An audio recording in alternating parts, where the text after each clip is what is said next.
Fala galera, aqui quem está falando com vocês é o Arthur Vale e sejam bem-vindos a mais um vídeo do canal Fórum Nerd.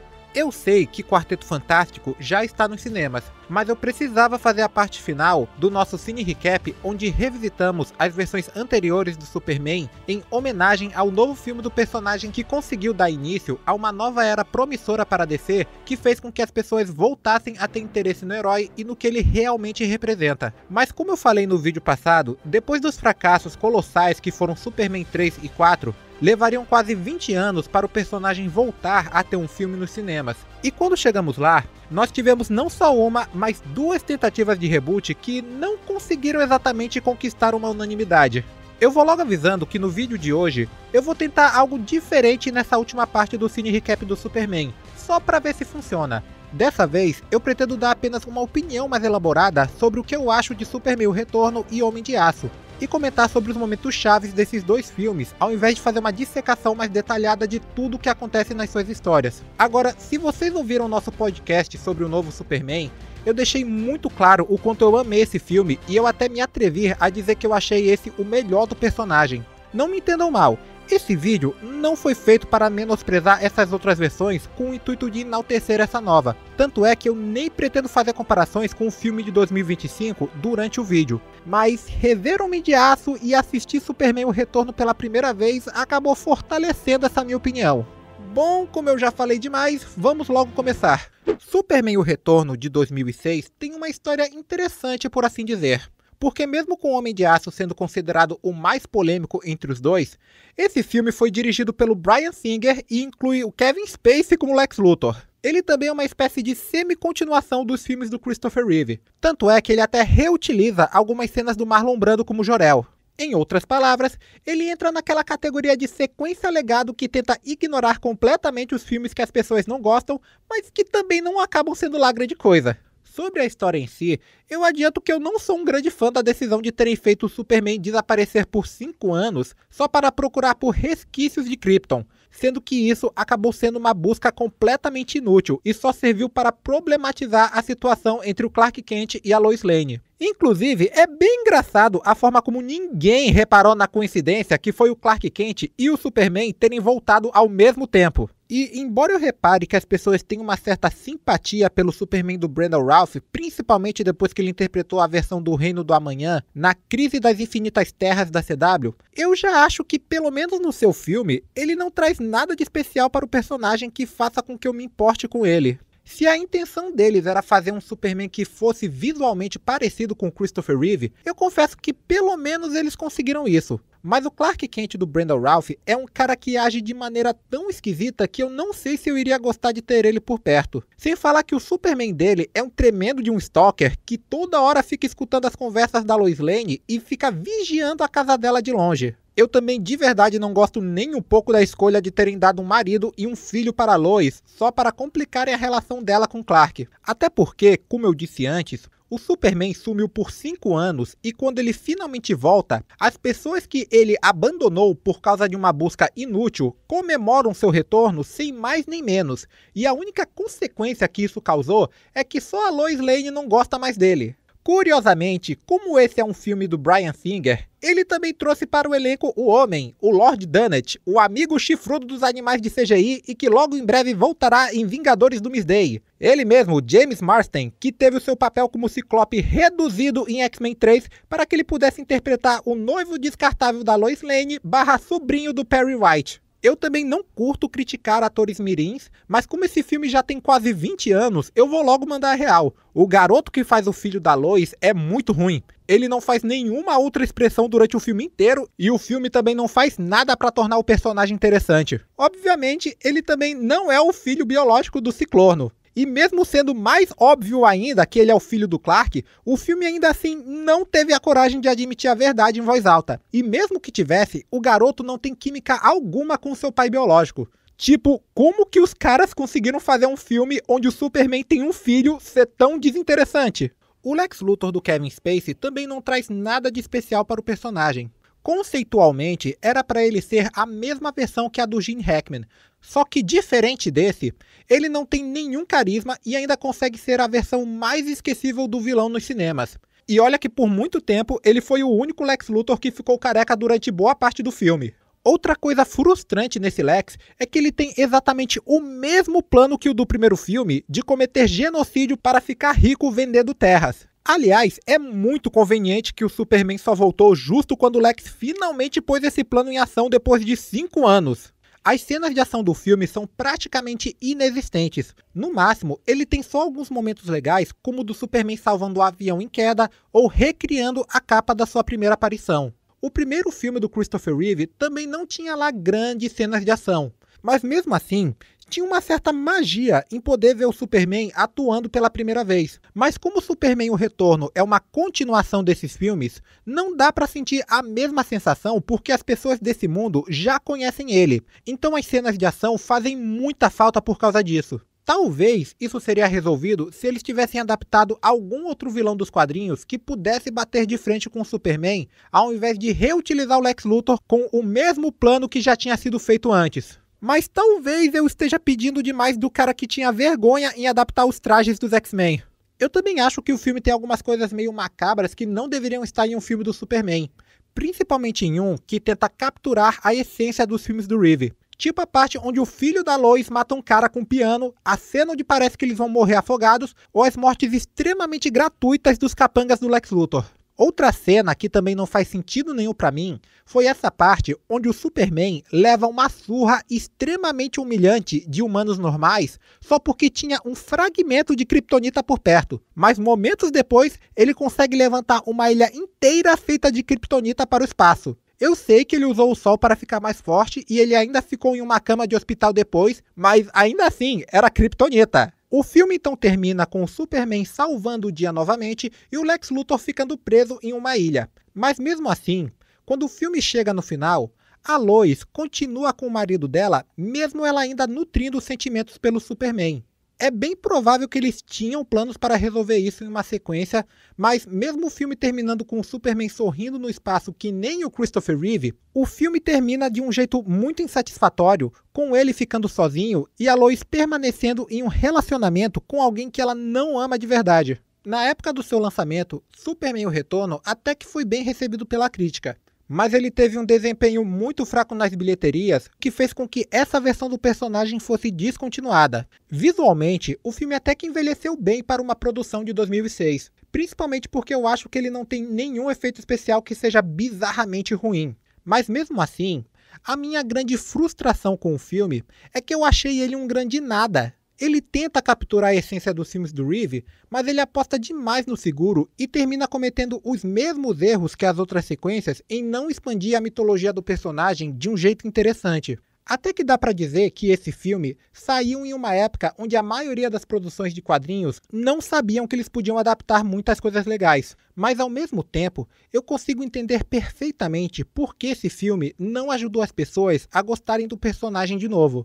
E embora ele com certeza não seja o pior filme do Superman, ele ainda assim é o mais esquecível na minha opinião.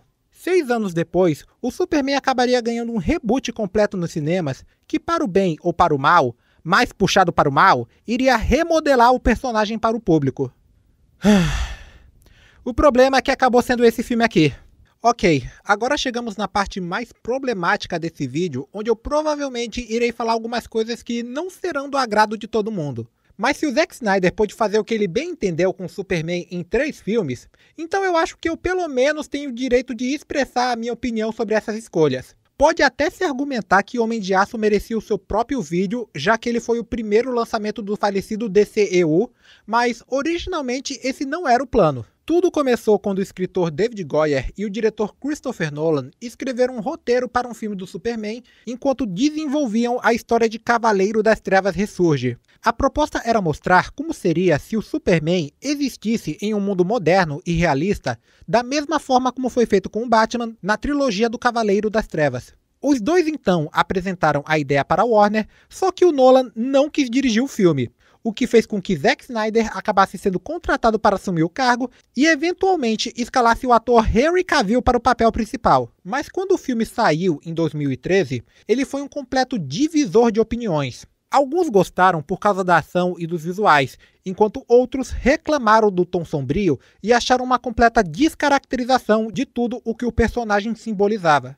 Embora eu já adianto que a minha análise vai puxar mais para o lado negativo, porque de fato esse é um filme que tem muitos problemas, a minha opinião sobre o filme em geral fica em uma área cinzenta entre as pessoas que gostam do filme e as pessoas que não gostam. Porque ao mesmo tempo que eu acho a história decente e reconheço que ele tem boas cenas de ação, o estilo dele não tem nada a ver com Superman. Mas enfim, vamos logo falar sobre o filme. Eu até que gosto de algumas coisas no começo em Krypton, como o casting do Russell Crowe como Jor-El. Embora essa ainda não seja a Krypton que eu queria ver nos cinemas e tenha uma iluminação quase inexistente com alguns visuais que são detalhados até demais. Porém, uma das poucas coisas que eu admito que conseguem superar a versão anterior é a caracterização de Michael Shannon como General Zod. Assim como em Superman 2, Zod também é sentenciado à Zona Fantasma pelo Conselho de Krypton por tentar aplicar um golpe militar para tomar posse do planeta. Mas a sua dedicação por Krypton, junto com a sua vontade de reconstruir o seu povo que está à beira da extinção,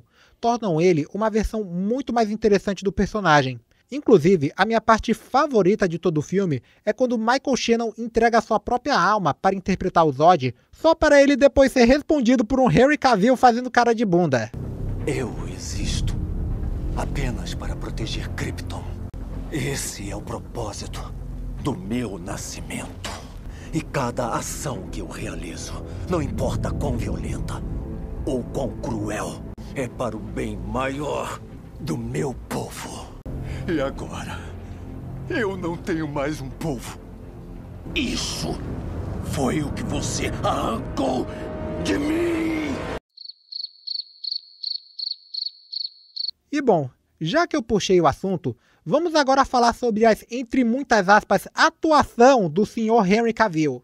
Depois que Jor-El manda o seu filho para a Terra com um negócio chamado o Codex, nós cortamos direto para sua vida adulta, enquanto a sua juventude é revelada aos poucos durante o filme. De fato, é um jeito criativo de recontar a origem do Superman, mas o problema continua sendo o tom do filme. Nos últimos anos, eu vi muita gente na internet agindo que nem disco arranhado sobre como o Henry Cavill era um ótimo Superman e como ele foi injustiçado pela Warner. E, embora essa última parte seja verdade e o Cavill de fato se parece com o Superman, todos esses elogios que essa retratação do personagem recebeu agora são resultados de algo que eu de verdade odeio, chamado de revisionismo com filme de super-herói. Basicamente, revisionismo com filme de super-herói é quando as pessoas pegam um filme que foi massacrado quando saiu nos cinemas e depois de alguns anos começam a falar um monte de coisa que ninguém dizia na época só porque elas não gostam de alguma coisa que foi feita em uma nova versão.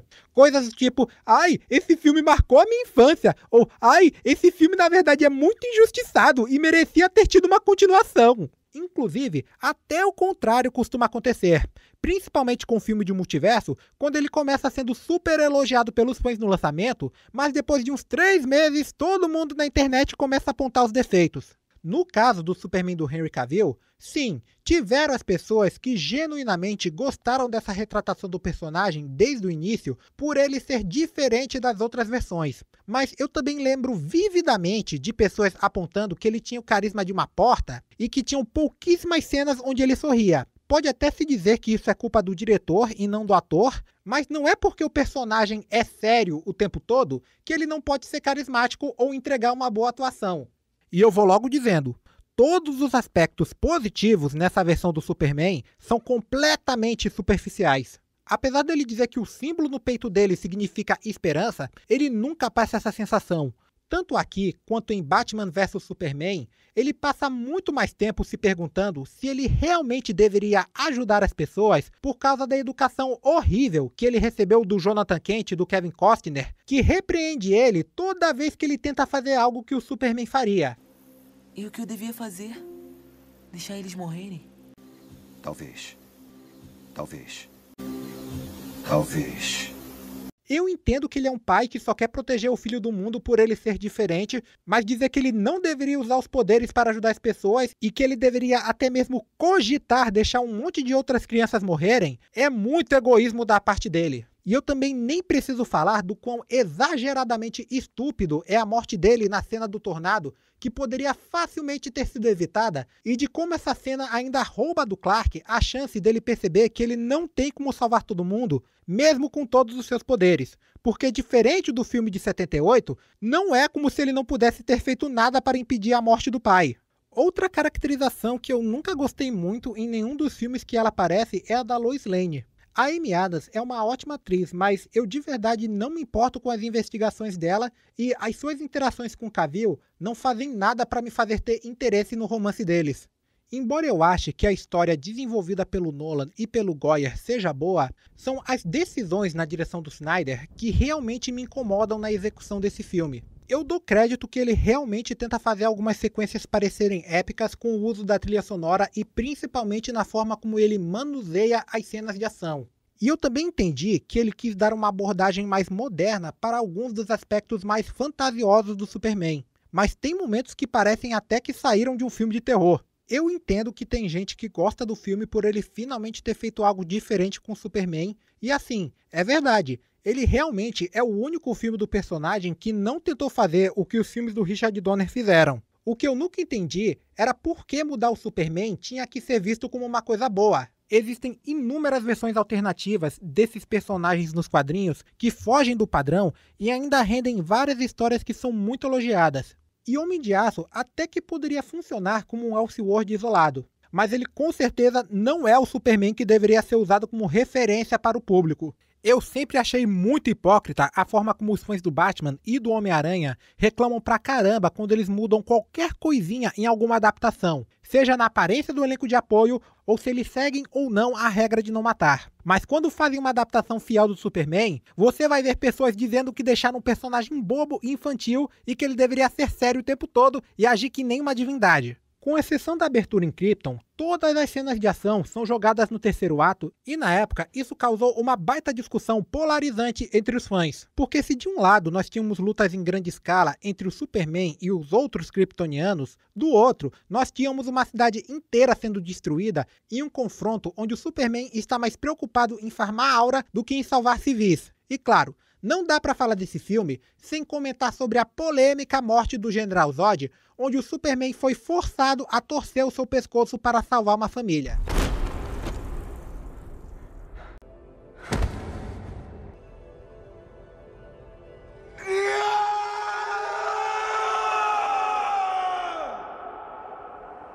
Curiosamente, o próprio Christopher Nolan foi contra essa cena e diversos outros roteiristas dos quadrinhos do Superman também criticaram a decisão. Porém, o Zack Snyder e o David Goyer justificaram dizendo que o Superman precisava ser reinventado para continuar relevante e para isso eles criaram um cenário onde ele teve que fazer uma escolha difícil. Eu até vejo gente dizendo que não vê nada demais na cena só para bancarem os diferentões e eu não julgo. Mas como isso foi uma decisão criativa que poderia ter sido evitada se os criativos tivessem pensado em um cenário melhor para derrotar o Zod, então não. Eu não gosto da decisão do Superman ser forçado a matar logo no seu primeiro filme, e mesmo depois dessa reação do Cavill, que gerou ótimos memes, diga-se de passagem, a cena seguinte já mostra ele todo calmo, como se ele não tivesse sido afetado pelo que ele acabou de fazer. No final, esse Superman realista arranja um emprego como jornalista no Planeta Diário com o pior disfarce de Clark Kent já feito. E, apesar das minhas críticas a respeito da sua personalidade, o filme até que abre espaço para um possível crescimento de personagem que ele poderia ter em uma continuação. O problema é que, ao invés disso, ele sofreu um severo retrocesso na continuação que ele recebeu e depois foi ridicularizado de várias formas diferentes. Homem de Aço até que fez uma bilheteria decente, mas como a Warner queria competir com a Marvel depois do sucesso de Vingadores, eles acabaram forçando esse filme a ser o início de um universo compartilhado que cometeu diversos equívocos infames durante uma década e que, pior ainda, desistiu do seu próprio Superman depois de 3 filmes com ele, que foram detonados pela crítica. Eu não acho o Henry Cavill um coitadinho como as pessoas falam, mas eu reconheço que ele gostava de fazer o personagem e eu confesso que houve um tempo em porque eu até quis que ele tivesse ganho uma sequência para interpretar um Superman mais tradicional da forma como ele queria. Entretanto, por mais que tivessem pessoas que gostassem dessa visão para DC, deu pra ver que ela não estava dando certo com o público geral, as pessoas fora da bolha não mostraram interesse por essa versão do Superman e eventualmente o reboot acabou se mostrando como a melhor opção. Enfim, finalmente terminamos o Cine Recap do Superman. Embora eu tenha gostado de apenas 2 dos 6 filmes que eu tive que assistir para fazer esses vídeos, foi um prazer enorme revisitar a história desse personagem nos cinemas, e eu fico muito feliz em ver que depois de tantos anos, nós finalmente temos uma boa adaptação do personagem que vai marcar uma geração de uma forma positiva. Se vocês concordam ou discordam de alguma observação que eu fiz, sintam-se à vontade para comentarem abaixo, contanto que a conversa seja civilizada. E eu também gostaria de saber se vocês gostaram dessa nova abordagem para o Cine Recap, ou se vocês preferem como era antes, com as descrições mais detalhadas da história. Mais uma vez, muito obrigado a todos que assistiram ao vídeo até aqui, e como sempre, não se esqueçam de curtir o vídeo, se inscreverem no nosso canal, ativar o sino das notificações e nos seguirem nas nossas redes sociais. Valeu e até a próxima, galera!